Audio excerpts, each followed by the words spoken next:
Hello friends, welcome to my channel GK current affair circle. CRP paramedical staff का practice set last में 2 practice set करवा चुका हूँ और ये 3rd नंबर प्रैक्टिस सेट है। इस प्रैक्टिस सेट में सभी का डिस्कस करेंगे। जो चलिए देखते हैं कौन कौन सा टॉपिक को डिस्कस करने वाले। तो यहाँ पे हम लोग प्रैक्टिस सेट 3 है, जो कि इसमें जनरल इंटेलिजेंट रीजनिंग 10 क्वेश्चंस रहेगा और 10 मार्क्स का रहने वाला है इसमें। और जनरल अवेयरनेस 10 क्वेश्चंस और 10 मार्क्स का, और जनरल एप्टीट्यूड जो मैथ का क्वेश्चन 15 क्वेश्चंस 15 मार्क्स, और हिंदी आइदर इंग्लिश जिसमें करना है। तो मैं इसमें 15 क्वेश्चंस हिंदी का करवाने वाला हूँ, 15 मार्क्स का टोटल है, यानी टोटल 50 नंबर का क्वेश्चंस रहेगा 50 मार्क्स का। तो चलिए आज का क्वेश्चंस की ओर बढ़ते देखते हैं। उससे पहले अगर चैनल पर पहली बार विजिट करें तो मेरे channel GK current affair circle को सब्सक्राइब कर दे और बेल आइकन को प्रेस कर दे, ताकि इसी तरह का वीडियो का नोटिफिकेशन आपको जल्द से जल्द मिल जाए। तो चलिए आज पहले क्वेश्चंस को देखते हैं। रीजनिंग का क्वेश्चंस पहला स्टार्ट होगा। तो रीजनिंग का प्रथम क्वेश्चन आ चुका है। जैसे यहाँ पे दिया हुआ है, जिस प्रकार फूल संबंधित है गुलदस्ता से, उसी प्रकार खिलाड़ी कि निम्नलिखित में से किससे संबंधित है इस चारों ऑप्शन से। तो फूल संबंधित है गुलदस्ता, यानी एक फूल और अनेक फूल जब एक जगह इकट्ठा होता है तो गुलदस्ता बन जाते हैं। उसी तरह यहाँ पे आपका खिलाड़ी है, खिलाड़ी एक को कहा जाता है और खिलाड़ी आपस में मिल जाते हैं तो टीम बन जाते हैं। उसी तरह फूल से रिलेटेड गुलदस्ता है तो उसी तरह यहाँ पे खिलाड़ी से रिलेटेड टीम बन जाएगा, यानी ऑप्शन ए करेक्ट आंसर हो जाएगा इसका। नेक्स्ट क्वेश्चन यहाँ पे दिया हुआ है DFLON के एक वाक्य यानी दिया हुआ है, जिसमें दिया हुआ नीचे दिए गए विकल्पों में से कौन सा शब्द नहीं बनाया जा सकता। मतलब इसमें से आपको फाइंड करना है कि कौन सा इसमें अल्फ़ाबेट नहीं दिया हुआ। जैसे FOLD ऑप्शन में, तो यहाँ पे FOLD दिया हुआ है तो ए बन रहा है, यानी नहीं बनना चाहिए। MONK बन रहा है। LEND LE नहीं है यहाँ पे, यानी ऑप्शन सी इसका करेक्ट आंसर हो जाएगा, जो कि नहीं बन रहा है इसके थ्रू। नेक्स्ट क्वेश्चन यहाँ पे दिया हुआ है 3rd नंबर क्वेश्चन, यदि किसी कूट भाषा में डाउन को 4655 लिखा जाता है, उसी कूट भाषा में डीम को किस तरह लिखा जाएगा। तो इसे सॉल्व करके देखते हैं किस तरह सॉल्व करना। तो इस क्वेश्चन में यहाँ पे दिया हुआ है, यदि किसी कूट भाषा में डाउन को यहाँ पे 4655 लिखा गया है, तो यहाँ पे 4655 लिखने का मतलब यानी डी का हो जाता है 4, तो 4 यहाँ पे एग्जैक्ट लिखा गया है। उसके बाद ओ आता है 15 नंबर पे, पर यहाँ पे 6 लिखा है, एक डाउन रूपांतरण चल रहा है। उसके बाद 23 का यहाँ पे आपका 5 लिखा हुआ है, 23 का एन 14 नंबर पे आता है तो 5 लिखा हुआ है। तो कूट भाषा में एक रूपांतरण चल रहा है। उसी तरह डीम को यहाँ पे लिखा जाएगा क्या, तो डी का 4 होता है तो 4 लिखा जाएगा, और ई का 5 होता है तो 5 ही लिखा जाएगा, और ए का 1 होता है 1। पर एम का यहाँ पे 13 का 4 हो जाएगा, क्योंकि यहाँ पे एन 14 था तो यहाँ पे 5 हो गया। तो उसी तरह यहाँ पे 13 है एम, तो यहाँ पे हो जाएगा आपका 4। इस कूट भाषा में यहाँ पे ये चल रहा है, ऑप्शन बी करेक्ट है। अगर कोई और मेथड हो तो आप उस मेथड से सॉल्व करके इसे देख सकते हैं। उसके बाद नेक्स्ट क्वेश्चन यहाँ पे दिया हुआ है 4 से 5 का जो क्वेश्चन होने वाला है, निम्नलिखित में अक्षर श्रृंखला में कौन सा अक्षर प्रश्न चिन्ह के स्थान पर आएगा। तो ए से यहाँ पे जी, तो यहाँ पे आप फर्स्ट ऑफ ऑल देखना है ए से जी जाने के लिए कितना चल रहा है। तो ए से जी जाने के लिए यहाँ पे ए से जी काउंट करने पर +6 हो रहा है। उसी तरह यहाँ पे जी से क्या जाने, यानी +6 ही चलेगा यहाँ पर भी। तो फर्स्ट ऑफ ऑल यहाँ का देखते हैं, तो एस से वाई जाने के लिए भी +6 ही चल रहा है, तो यहाँ भी सेम मेथड होगा, +6 चलेगा। तो जी से +6 जाने पर एम आएगा, तो एम से स्टार्टिंग है, तो एम सभी में ऑप्शन में दिया हुआ है फर्स्ट में। तो फिर सेकंड देखेंगे, सी से आई जाने पर भी +6 चल रहा है, तो उसी तरह आई से ओ जाएंगे तो +6 होगा, तो एम ओ। उसके बाद क्यू से क्या होगा, क्यू यहाँ पे दिया हुआ है, सॉरी ई से के जाने पर भी +6 हो रहा है, तो के से कितना जाने पर +6 जाने पर क्यू हो जा रहा है, तो एम ओ क्यू इसका ऑप्शन करेक्ट हो जाएगा, जो कि ऑप्शन बी में दिया हुआ है। नेक्स्ट क्वेश्चन यहाँ पे दिया हुआ है FEDIHG और LKJ, तो इसको भी फाइंड करना है हम लोगों को। तो यहाँ पे आपका एफ के बाद आई आ रहा है, यानी +3 हो जा रहा है यहाँ पे, तो यहाँ पे वृद्धि हो रहा है +3। उसके बाद +4 हो रहा है, एफ के बाद +4 मान के चलते हैं। उसके बाद ई के बाद एच होगा, तो ई के बाद एच जाने पर यहाँ पर +4 यहाँ भी है। फिर डी के बाद जी जाने पर +4 चल रहा है। उसके बाद यहाँ पर भी सेम क्राइटेरिया देखना, आई के बाद एल जाने पर कितना चल रहा है, तो आई के बाद 4 ही, तो यानी सेम कैटेगरी में चल रहा है, तो एल के बाद 4 जाने पर यहाँ पे एक्स होगा।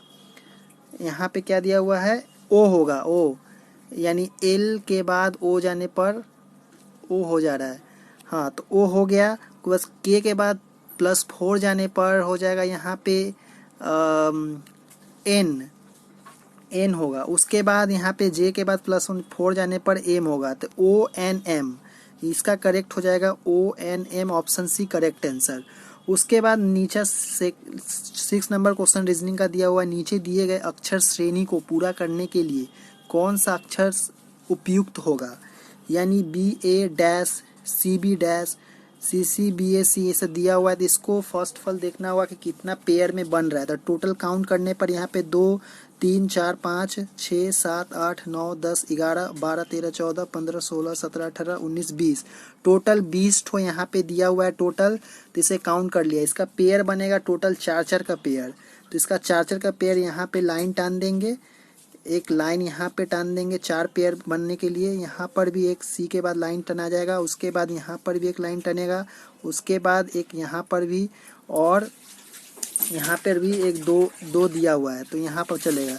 तो इस तरह 4 का पेयर बनाना है और यहाँ पे आपको फिल करना है। तो फिल करना है तो पेयर को देखते हुए आपको फिल करना है। मैं डायरेक्ट फिल करके दिखा रहा हूँ। यहाँ पे सी हो जाएगा, यहाँ पे ए हो जाएगा, उसके बाद यहाँ पर सी होगा, उसके बाद यहाँ पे आपका सी हो जाएगा, उसके बाद यहाँ पे सी। तो इसका कौन सा, CA 4 ठो सी, तो CA 4 ठो सी ऑप्शन सी में दिया हुआ है यहाँ पे 6 नंबर क्वेश्चन में। तो इसका करेक्ट आंसर ऑप्शन सी हो जाएगा। उसके बाद नेक्स्ट क्वेश्चन यहाँ पे दिया हुआ है, यदि किसी कूट भाषा में प्राउड को OSNVC लिखा जाता है तो उसी कूट भाषा में एवॉब को कैसे लिखा जाएगा। तो कूट भाषा को समझना है हम लोग। तो इस क्वेश्चन में कूट भाषा का दिया हुआ जैसे PROUD दिया हुआ है। उसके बाद यहाँ पे दिया हुआ है आपका OSNVC दिया हुआ है। तो उसके बाद यहाँ पे किस तरह समझना है, तो फर्स्ट ऑफ ऑल P से O जाने के लिए कितना हो रहा है, तो P से O जाने के लिए यहाँ पे -1 हो जा रहा है। P से O जाने यानी O से पहले हो जा रहा था -1। यहाँ पर भी सेम आपका प्लस हो जाएगा, यहाँ पे S जाने पर प्लस, यानी माइनस प्लस करके चलेगा सीरीज। उसी तरह यहाँ पर एवॉब को भी माइनस प्लस के करके चलना है। तो यहाँ पर -A के बाद -1 करने पर Z आएगा, उसके बाद B को +1 करने पर यहाँ पे आपका C आएगा, उसके बाद O को -1 करने पर यहाँ पे N आएगा, उसके बाद V को -1 करने पर यहाँ पे मतलब W+1 करने पर आएगा, उसके बाद -1 करने पर E के पहले D है। तो यहाँ पे ZCNWD 7 नंबर का ऑप्शन डी करेक्ट आंसर हो जाएगा। उसके बाद नेक्स्ट क्वेश्चन दिया हुआ 8 नंबर, निम्नलिखित अंक श्रृंखला में कितने 4 ऐसे हैं जिनके पहले 3 है परंतु बाद में 1 नहीं है। कितने 4 ऐसे जिनके पहले 3 है किंतु बाद में 1 नहीं है। पहले 3 है 4 के पहले पर 1 नहीं है। 4 के पहले निम्नलिखित अंक श्रृंखला में कितने ऐसे 4 है जिनके पहले 3 है। 4 के पहले 3 यहाँ नहीं है, 4 के पहले 3 नहीं है, यहाँ 4 के पहले 3 1 है पर बाद में 1 है। 4 के पहले 7 है, 4 के पहले 7 है, 4 के पहले 3 है। यहाँ एक ही यहाँ पे दिया हुआ है जो कि 8 नंबर का ऑप्शन ए करेक्ट आंसर हो जाएगा इसका 8 नंबर। तो इस क्वेश्चन का आंसर हो गया 8 नंबर का ऑप्शन ए करेक्ट आंसर। अब नेक्स्ट क्वेश्चन 9 नंबर दिया हुआ है, एक पंक्ति में अनीता दाएं से 16वें स्थान पर है और तथा बाएं से 15वें स्थान पर है, तो उस पंक्ति में कुल कितनी लड़कियां हैं। तो उसके हमको फाइंड करना है। जैसे एक पंक्ति दिया हुआ है यहाँ पे 9 नंबर क्वेश्चंस का, जैसे यहाँ पे एक पंक्ति मान लेते ये दिया हुआ है और लेफ्ट इधर हो गया, राइट इधर हो गया। उसके बाद यहाँ एक अनीता दाएं से यानी राइट से 16 नंबर पे दिया हुआ है और उसका स्थान फिर बाएं से 15 नंबर पे दिया हुआ है 15। तो उसका स्थान, तो उस पंक्ति में कुल कितने हैं उसे हम लोगों को फाइंड करना है। तो टोटल नंबर में देखा जाए तो बीच में अनीता हो जाएगा क्योंकि 15, इधर भी 15, एक बीच में 16 नंबर। तो इधर अगर 14 नंबर मान चले, 14 इधर 15 और प्लस में एक अनीता, तो टोटल कितना हुआ 15 15 टोटल 30 इसका आंसर हो जाएगा। ऑप्शन ए करेक्ट आंसर हो जाएगा। उसके बाद यहाँ पे दिया एक और इसका मेथड है कि plus left plus right, left plus right करके -1 करने, एक फार्मूला है जैसे लेफ्ट प्लस राइट -1, तो लेफ्ट का हो जाएगा यहाँ पे 16 प्लस 15 जो भी हो लेफ्ट राइट और माइनस, यहाँ पे 31 -1 करने पर 30 आ जाएगा। इसका डायरेक्ट आंसर भी निकाला जा सकता है, तो ऑप्शन ए इसका करेक्ट आंसर हो गया। नेक्स्ट क्वेश्चन रीजनिंग का, जो कि लास्ट क्वेश्चन है, टॉप 10 क्वेश्चन बोला था। तो यहाँ पे दिया हुआ है रमन 6 किलोमीटर चलने के बाद दाहिनी ओर मुड़ा और 2 किलोमीटर गया। उसके बाद बाईं ओर मुड़ा और 10 किलोमीटर चला। अंत में रमन दक्षिण दिशा की ओर जा रहा था, तो किस दिशा में यात्रा आरंभ की थी? तो फर्स्ट ऑफ ऑल डायरेक्शन का नॉलेज होना चाहिए। जैसे यहाँ पे पूरब हो जाएगा, इधर पश्चिम, पूरब पश्चिम, उत्तर, इधर दक्षिण हो जाएगा। तो यहाँ पे रमन 6 किलोमीटर चलने के बाद दाहिनी ओर मुड़ता है, 6 किलोमीटर चलने के बाद दाहिनी ओर मुड़ता है।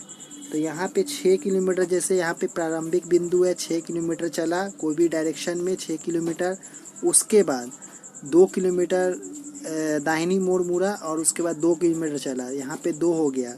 उसके बाद फिर इधर 10 किलोमीटर डायरेक्शन चला, 10 किलोमीटर, तो टोटल यहाँ पे दक्षिण की तरफ चला। दक्षिण यहाँ पे नीचे की तरफ है दक्षिण, तो अंतिम बिंदु दक्षिण की तरफ हो गया, प्रारंभिक बिंदु ऊपर की तरफ दिया हुआ है।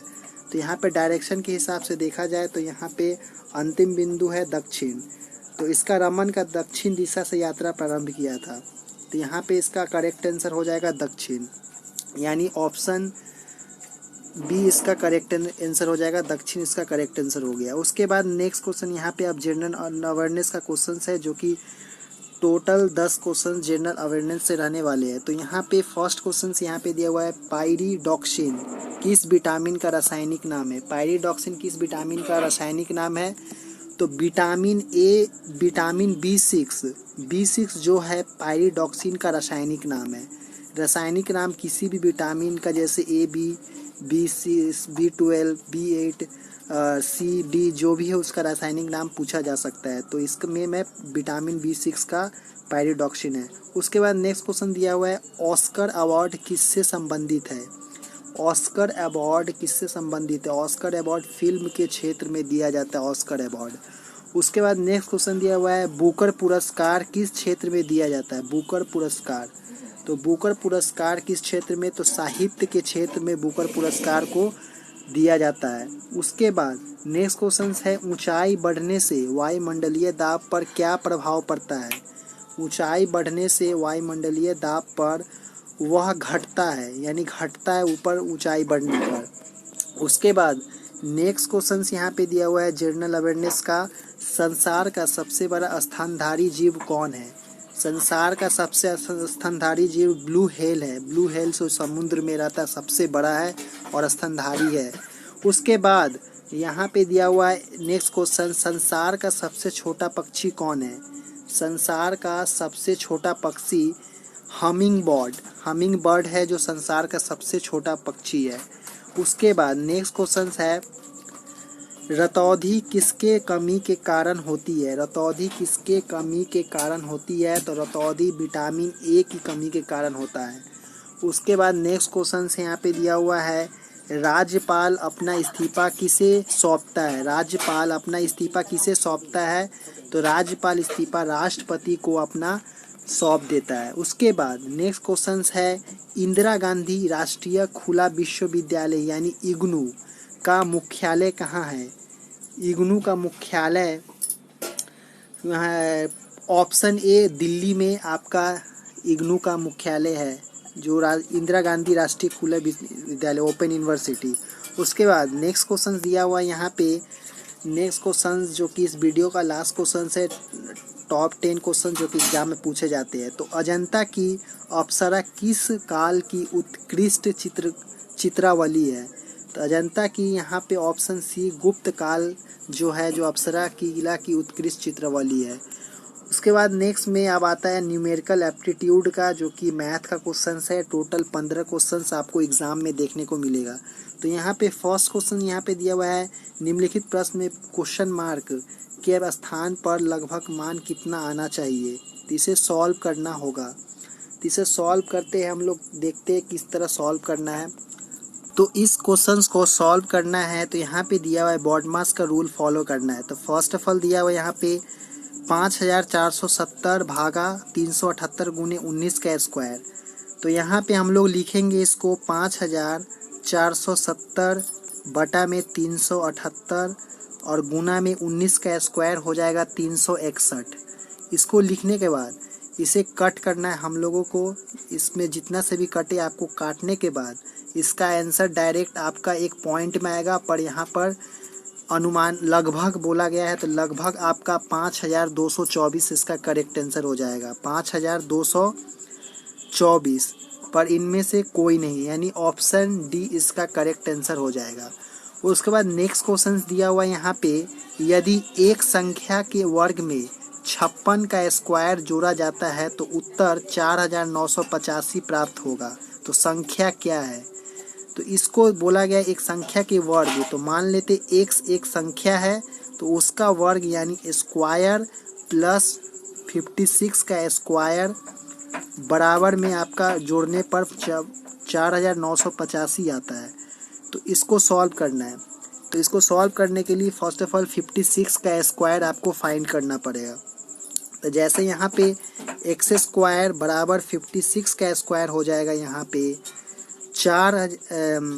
3136। तो डायरेक्ट लिख लेते हैं 4985, इधर आने पर 3136 आपका जो 56 का स्क्वायर। तो इसको माइनस करने पर x बराबर रूट में, इसका माइनस करने पर रूट में आपका 1849 आएगा। 1849 को आप एलसीएम करके पता कर सकते हैं कितना का रूट है। तो इसका रूट हो जाएगा 43 का रूट, यानी ऑप्शन बी इसका करेक्ट आंसर हो गया।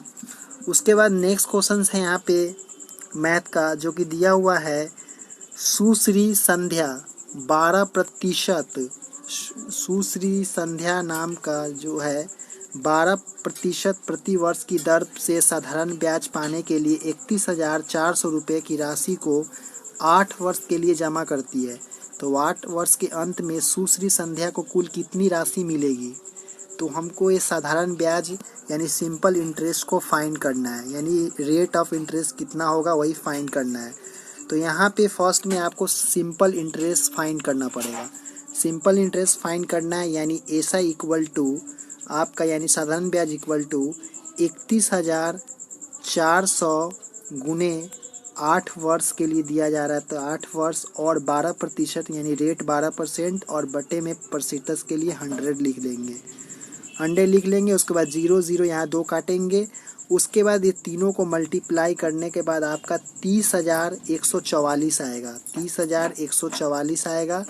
उसके बाद 30,144 में आपको 31,400 को ऐड कर देना है, यानी 30,000 जो 144 आया आपका सिंपल इंटरेस्ट, और उसके बाद यहाँ पे जो ब्याज है 31,400 पाने के लिए इतना, तो ओवरऑल 61,544 इसका करेक्ट आंसर हो जाएगा, यानी ऑप्शन बी इसका करेक्ट आंसर हो जाएगा नेक्स्ट क्वेश्चन का। या ऑप्शन बी इसका करेक्ट आंसर हो गया।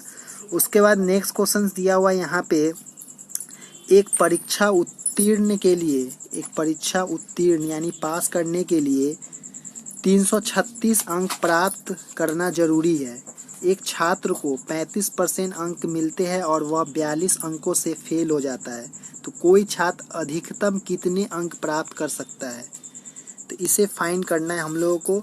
तो यहाँ पे बोला है एक परीक्षा उत्तीर्ण करने के लिए 336 प्राप्त करना है आपको अंक, तभी जाके पास होइएगा। उसके बाद एक छात्र को 35% अंक मिलते हैं और 42 अंकों से वो फेल हो जाता है। तो कोई छात्र कितने अधिकतम कितने अंक प्राप्त कर सकता है?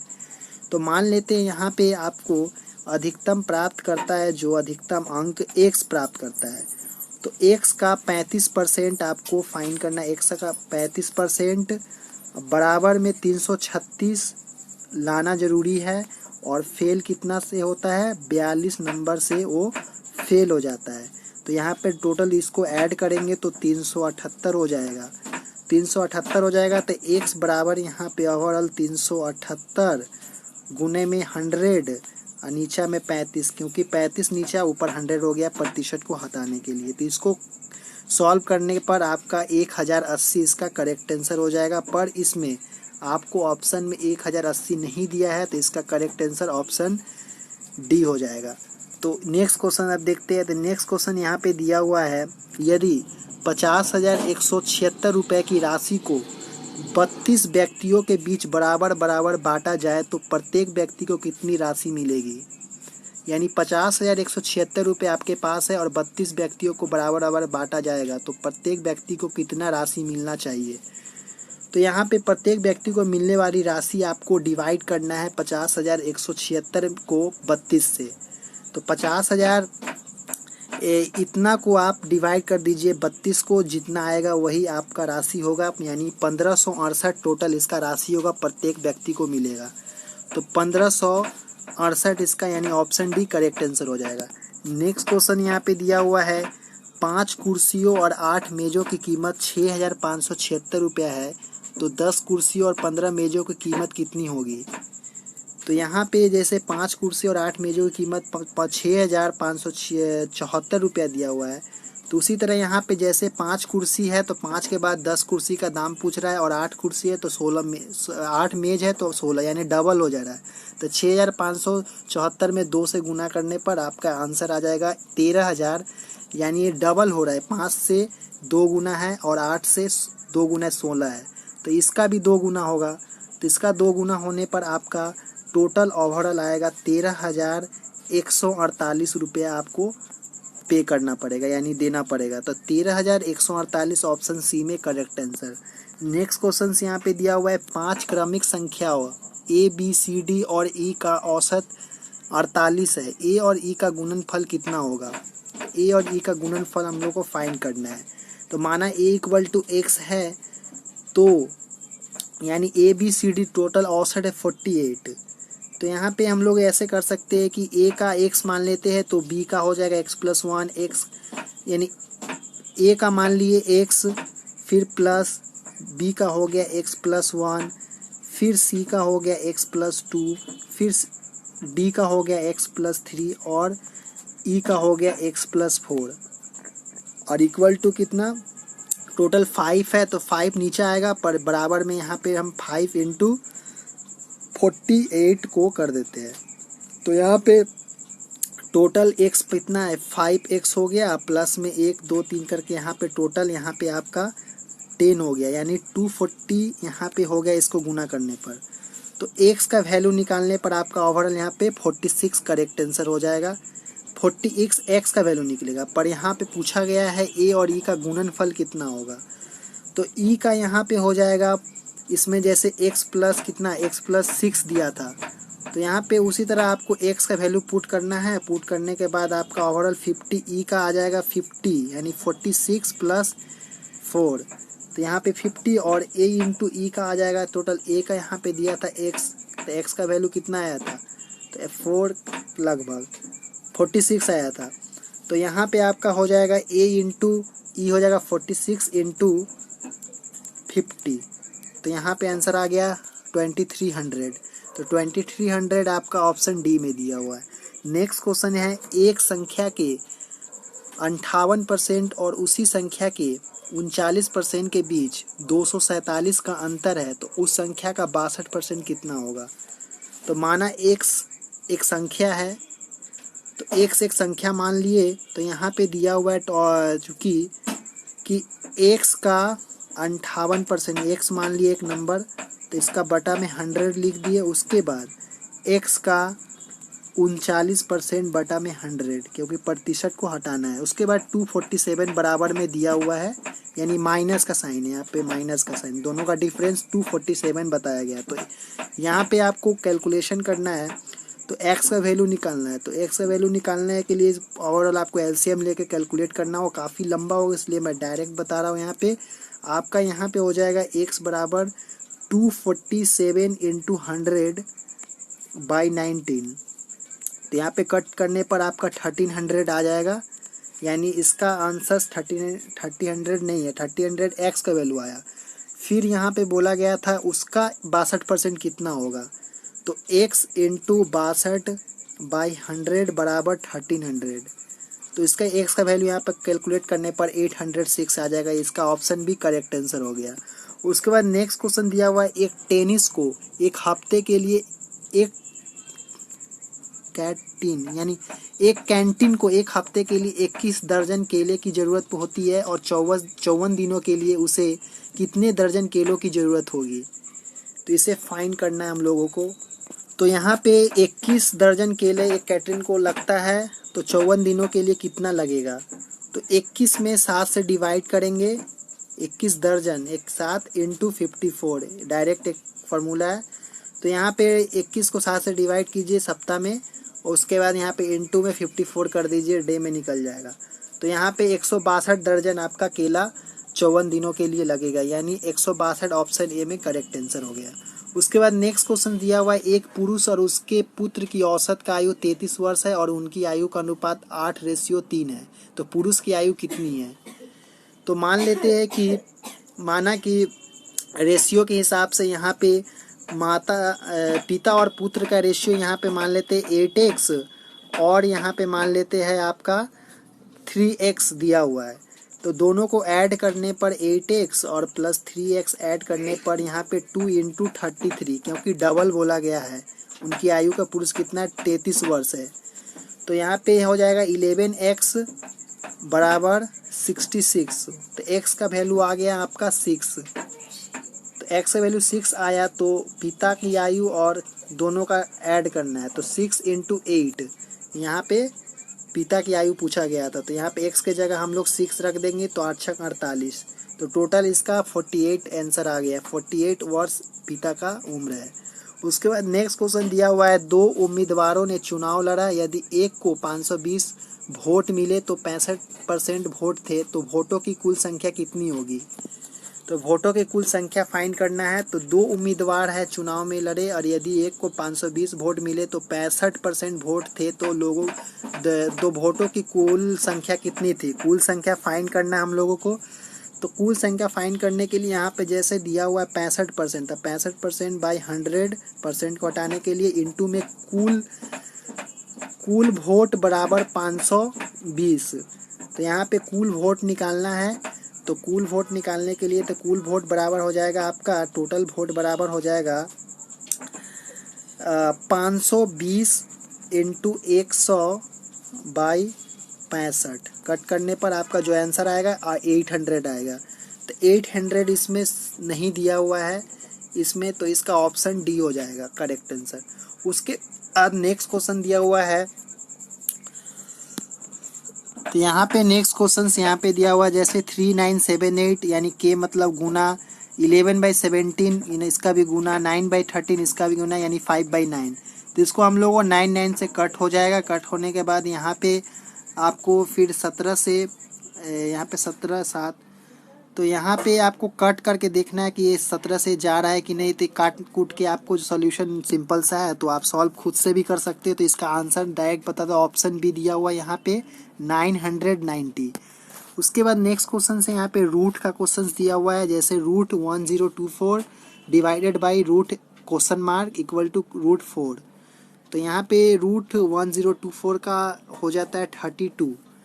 तो यहाँ पे √102, तो यहाँ पे 32 हो जाता है 1024 का। तो फर्स्ट में हम लिख के देखते 1024, यहाँ पे डिवाइड में ? Equal to √4। तो √4, तो यहाँ √4 ले आते हैं और क्वेश्चन मार्क यहाँ जाते हैं, ट्रांसपरेशन हो गया यहाँ पे।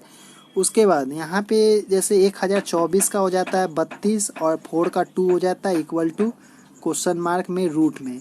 तो यहाँ पे 2 से यहाँ पे 16 बार में 32 को कट गया, तो फिर रूट यहाँ पे हटाना है, तो स्क्वायरिंग करेंगे। तो स्क्वायरिंग करने पर रूट यहाँ पे क्वेश्चन मार्क हो जाएगा, इसका स्क्वायरिंग 16 का स्क्वायरिंग हो जाएगा 256। तो इसका 256 आंसर हो गया करेक्ट यहाँ पे। तो इसका ऑप्शन 256 नहीं दिया हुआ इसका आंसर, यहाँ पे ऑप्शन डी इसका करेक्ट आंसर हो जाएगा। उसके बाद नेक्स्ट क्वेश्चन दिया हुआ है 11 into 256 sorry 11 into 252 into 5 into 350 नीचे में 14105 कैलकुलेशन गुना करना है आपको। तो गुना करने के लिए यहाँ पे डायरेक्ट आपको गुना करना है, यहाँ पे जैसे कट करना है। तो फर्स्ट ऑफ ऑल हम बता देता हूँ, जैसे 0 0 कट गया, उसके बाद 5 से यहाँ पे 5 11 बार में कट गया, उसके बाद यहाँ पे 11 11 कटा, उसके बाद यहाँ पे 14 7 दूना 14 7 पचे 35 5 बार में कटा, 5 दूना 10 5 इकाई 5 कटा, उसके बाद यहाँ पे दिया हुआ है 2 से 15 बार में, यहाँ पे 2 से 1 2 6 में। तो इसी तरह काटने के बाद आपका आंसर इस यहाँ पे गुना करने के बाद ऑप्शन सी यानी 0.2 इसका करेक्ट आंसर हो जाएगा डिवाइड करने से। उसके बाद नेक्स्ट क्वेश्चन है यहाँ पे 546 divided by 26 and divided by question mark equal to 315 divided by 3। तो इसको सॉल्व करना है। तो 546 तो 546 divided by 26 into question mark यहाँ पे भागा दिया हुआ है और यहाँ पे 315/3 दिया हुआ है। तो यहाँ पे क्वेश्चन मार्क की जगह पे क्या होगा उसे हम लोगों को फाइंड करना है। तो फाइंड करना है तो यहाँ पे 3 से कट जाएगा 105 हो गया, और यहाँ पे 26, तो यहाँ पे 26 है तो यहाँ पे काटना होगा 13 2 बार में, यहाँ 13 बार, वहाँ पे 2 दूना 4 200 तो 14 2 तिहाई 6 13 दूना 26 और 13 का ही 13 यानी 21 भागे इतना 105। तो यहाँ पे हो जाएगा 21, यहाँ पे क्वेश्चन मार्क और 105 हो गया, तो 105 यहाँ पे 21, तो यहाँ पे हो जाएगा question mark equal to 21 by 105। तो यहाँ पे बराबर में हो गया 1/5, कटने 5 बार में ये कट गया, तो 1/5 इसका करेक्ट आंसर हो गया। ऑप्शन ए इसका करेक्ट आंसर है। नेक्स्ट क्वेश्चन दिया हुआ है हिंदी ग्रामर का, जो कि इम्पोर्टेंट क्वेश्चन है, इंग्लिश या हिंदी किया जाता है, तो मैं इस मॉक टेस्ट में हिंदी का क्वेश्चन को इंक्लूड किया हूँ, जो कि काफ़ी स्टूडेंट के लिए हिंदी इम्पोर्टेंट है। तो यहाँ पे दिया हुआ फर्स्ट क्वेश्चन, तुम जा रहे हो ये कौन सा काल है। तो काल को फाइंड करना है, तो तुम जा रहे हो यानी कौन सा काल है। तो यहाँ पे दिया हुआ है ऑप्शन ए वर्तमान काल है, वर्तमान जा रहे हो। उसके बाद यहाँ पे नेक्स्ट क्वेश्चन है नाक कौन सा लिंग है। नाक, नाक नोज होता है, कौन सा लिंग है। तो यहाँ पे ऑप्शन बी स्त्रीलिंग हो जाएगा, नाक स्त्रीलिंग है। उसके बाद नेक्स्ट क्वेश्चन समास कितने प्रकार के होते हैं। तो समास यहाँ पे आपका 6 प्रकार का होता है। आप नाम उसे 6 प्रकार के होते हैं, कौन कौन सा नाम है उसे कमेंट करके बता सकते हैं। उसके बाद नेक्स्ट क्वेश्चन है नवयुवक कौन सा समास है। नवयुवक, नवयुवक कौन सा समास है। तो कर्मधारय समास है। उसके बाद नेक्स्ट क्वेश्चन है प्रतिदिन कौन सा समास है। प्रतिदिन, तो प्रतिदिन यहाँ पे हो जाएगा आपका ऑप्शन सी अव्ययीभाव समास प्रतिदिन है। उसके बाद नेक्स्ट क्वेश्चन है देशभक्ति कौन सा समास है। देशभक्ति ऑप्शन बी हो जाएगा तत्पुरुष समास। उसके बाद नेक्स्ट क्वेश्चन दिया हुआ है निम्नलिखित में अशुद्ध शब्द है, अशुद्ध शब्द को फाइंड करना है। तो अशुद्ध शब्द यहाँ पे हो जाएगा ऑप्शन सी मंत्रिमंडल। मंत्रिमंडल यहाँ पे आपका ऑप्शन सी अशुद्ध शब्द हो गया। उसके बाद नेक्स्ट क्वेश्चन दिया हुआ है निम्नलिखित में अशुद्ध शब्द कौन सा है। तो निम्नलिखित में अशुद्ध शब्द यहाँ पे ऑप्शन डी नक्षत्र हो जाएगा, यहाँ नक्षत्र गलत लिखा हुआ है इसलिए अशुद्ध हो गया। उसके बाद यहाँ पे हो जाएगा निम्नलिखित में से आग का पर्यायवाची शब्द नहीं है। इनमें से आग का पर्यायवाची शब्द कौन सा ऑप्शन में से नहीं है। तो आग का पर्यायवाची शब्द यहाँ पे बी पथगा यहाँ पे नहीं है। उसके बाद नेक्स्ट क्वेश्चन है निम्नलिखित में से इच्छा का पर्यायवाची शब्द नहीं है। इच्छा का पर्यायवाची शब्द इनमें से कौन सा नहीं है। तो यहाँ पे ऑप्शन सी हो जाएगा यातना। यातना इच्छा का पर्यायवाची शब्द नहीं है। उसके बाद नेक्स्ट क्वेश्चन है निम्नलिखित में से पानी का पर्यायवाची शब्द नहीं है। पानी का पर्यायवाची शब्द इनमें से कौन सा नहीं है। तो इसका ऑप्शन सी सर पानी का पर्यायवाची शब्द नहीं है। नेक्स्ट क्वेश्चन है निम्नलिखित में से घर का पर्यायवाची शब्द नहीं है। घर का पर्यायवाची शब्द इनमें से कौन सा नहीं है। तो पावक, पावक घर का पर्यायवाची शब्द नहीं है, ऑप्शन ए। उसके बाद नेक्स्ट क्वेश्चन है कवि का स्त्रीलिंग रूप क्या है। कवि का स्त्रीलिंग रूप 58 का यहाँ पे कवि का स्त्रीलिंग रूप कवयित्री, कवयित्री यहाँ पे रूप है। उसके बाद नेक्स्ट क्वेश्चन है सूर्य का स्त्रीलिंग रूप क्या है। सूर्य का स्त्रीलिंग रूप आपका हो जाएगा सूर्या। सूर्या यहाँ पे आपका स्त्रीलिंग रूप हो जाएगा। उसके बाद पेड़ से फल गिरा, इस वाक्य में से किस कारक की विभक्ति है। पेड़ से फल गिरा, इसका वाक्य में से किस कारक की विभक्ति है। तो यहाँ पे अपादान कारक का विभक्ति यहाँ पे शो कर रहा है। तो इतना ही था इस मॉक टेस्ट में। अगर मॉक टेस्ट अच्छा लगे तो चैनल को सब्सक्राइब करके बेल आइकन को प्रेस कर दे, और इसी तरह के वीडियो पाने के लिए आप टेलीग्राम चैनल पर भी जुड़ सकते हैं, जिसका मैं PDF एग्जाम से पहले वहाँ पे प्रोवाइड किया जाएगा, जिसका लिंक डिस्क्रिप्शन में दिया हुआ है। Thank for watching. Next video में मिलते हैं।